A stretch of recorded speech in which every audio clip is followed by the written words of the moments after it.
2 ವರ್ಷಗಳ ಹಿಂದೆ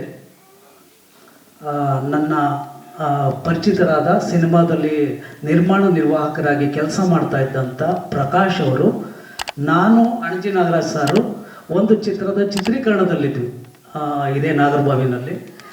ಆಗ ಆ ಮಾರ್ಗದಲ್ಲಿ ಬರ್ತಾ ಇದ್ದಂಥವರು ನಮ್ಮನ್ನು ಭೇಟಿ ಮಾಡಿ, ನನಗೆ ಅದರ ಹಿಂದೆನೇ ಅವರ ಪರಿಚಯ ಇತ್ತು. ಸರ್, ನಾವು ಒಂದು ಸಿನಿಮಾ ಮಾಡಬೇಕು ಅಂತ ಇದ್ದೀವಿ, ನಿಮ್ಮ ಸಹಕಾರ ಬೇಕು ಅಂತ ಕೇಳಿಕೊಂಡ್ರು. ಅದೇ ಈಗ ಶಬಾಷ್ ಬಡ್ಡಿ ಮಗನೆ ಅಂತ ಒಂದು ಸಿನಿಮಾ ಆಗಿದೆ. ಮೊದಲಿಗೆ ನಾನು ಈ ಸಿನಿಮಾ ಕತೆ ಕುರಿತಂತೆ ನನ್ನ ಆತ್ಮೀಯ ಸ್ನೇಹಿತರೊಬ್ಬರಿದ್ದರು, ದಿವಂಗತ ಸದಾಶಿವ ಹಿರೇಮಠ ಅಂತ. ಅವರು ಪೊಲೀಸ್ ಅಧಿಕಾರಿಗಳಾಗಿದ್ದರು. 1970ನೇ ಇಸ್ವಿನಲ್ಲಿ ಅವರು ಸರ್ವೀಸಿಗೆ ಸೇರಿಕೊಂಡಿದ್ರಂತೆ. 1990ರಲ್ಲಿ ನನಗೆ ಪರಿಚಯ ಆದರು. ಆಗ ಒಂದು ಕತೆ ಹೇಳಿದರು ನನಗೆ. ಆ ಕತೆಯ ಎಳೆಯನ್ನು ಇಟ್ಟುಕೊಂಡು ಈ ಶಬಾಷ್ ಬಡ್ಡಿ ಮಗನೆ ಚಿತ್ರವನ್ನು ನಾನು ಬರೆದು ನಿರ್ದೇಶನ ಮಾಡಿದ್ದೀನಿ. ಇದಕ್ಕೆ ಕಥಾನಾಯಕನ ಆಯ್ಕೆ ಮಾಡಬೇಕಾದ್ರೆ ನನಗೆ ಅಣಜಿ ನಾಗರಾಜ್ ಸರ್ ಹತ್ರ ನಾನು ಕಥೆನ ಚರ್ಚೆ ಮಾಡಿದಾಗ, ನಾನು ನಮ್ಮ ಪ್ರಕಾಶ್ ಅವರು ಅವರ ಶ್ರೀಮತಿಯವರ ಹೆಸರಲ್ಲಿ ಸಿನಿಮಾನ ನಿರ್ಮಾಣ ಮಾಡಿದ್ದಾರೆ. ನಾವು ಹೋಗಿ ಚರ್ಚೆ ಮಾಡಿದಾಗ ಈ ಕತೆಗೆ ನಮ್ಮ ಪ್ರಮೋದ್ ಶೆಟ್ಟಿ ಸರ್ ಅಂತ ಇದ್ದಾರೆ, ಅವರನ್ನು ಸಂಪರ್ಕ ಮಾಡಿ ಈ ಪಾತ್ರಕ್ಕೆ ಭಾಳ ಚೆನ್ನಾಗಿ ಸೂಟ್ ಆಗ್ತಾರೆ ಅವರು, ಅವ್ರ ಹತ್ರ ಹೋಗಿ ಭೇಟಿ ಮಾಡಿ ಕತೆ ಹೇಳಿಬಿಟ್ಟು ಬನ್ನಿ ಅಂತ ಹೇಳಿದರು. ಸೊ ಹೀಗೆ ಶುರುವಾಯಿತು.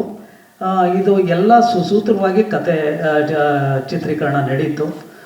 ನಮ್ಮ ನಿರ್ಮಾಪಕರ ಒಂದು ಫೈರ್ ಹೇಗಿತ್ತು ಅಂತಂದರೆ, ಆದಷ್ಟು ಬೇಗ ನಾವು ಮಾತುಕತೆ ಆಡುವಾಗಲೇ ನಾವು ಚಿತ್ರೀಕರಣ ಮಾಡಬೇಕು ಅನ್ನೋ ಮಟ್ಟಕ್ಕೆ ಅವರು ಒಂದು ಫೈರ್ ಇತ್ತು ಅವ್ರಿಗೆ. ಪ್ರಕಾಶ್ ಅವರು, ದಯವಿಟ್ಟು ವೇದಿಕೆ ಮೇಲೆ ಬರಬೇಕು, ನೀವು ಬನ್ನಿ.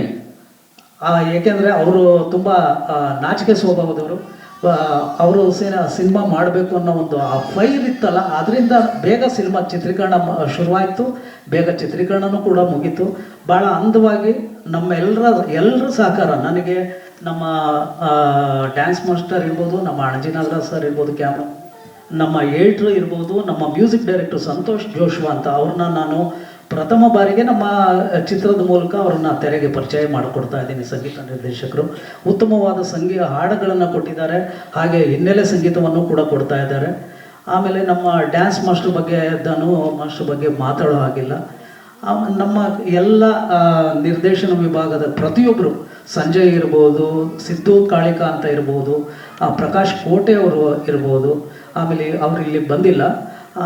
ನಂತರ ನನ್ನ ಎಲ್ಲ ತಂತ್ರಜ್ಞರು ಪ್ರತಿಯೊಬ್ಬರು ನನಗೆ ತುಂಬ ಸಹಕಾರ ಕೊಟ್ಟು ಇಷ್ಟರ ಮಟ್ಟಿಗೆ ನಾವು ನಿರೀಕ್ಷೆ ಮಾಡೋದಕ್ಕಿಂತಲೂ ಒಂದು ಹಂತದ ಹೆಚ್ಚಿಗೆ ನಮಗೆ ಈ ಸಿನಿಮಾ ಮೂಡಿ ಬಂದಿದೆ.